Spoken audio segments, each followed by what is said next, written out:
湾举办着零景蜜的冰感的比赛，今年得奖的蜂蜜会当来加入着中华优先的品牌。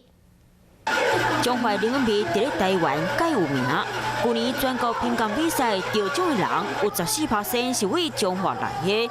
这摆政府拜托园林市农会办理中华县第一摆零景蜜比赛，希望能提升产品的品质。这个蜂蜜呢本身也是这个所谓的这个一体黄金哦，那实际上对于抗这个发炎或者美容效果很好哦，那也适合老人小孩大家一起来饮用。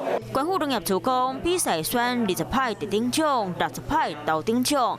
第一阶段合格，不过无得奖的人会颁发品质优良证书。欢迎大家多来关注彰化的一个蜂蜜。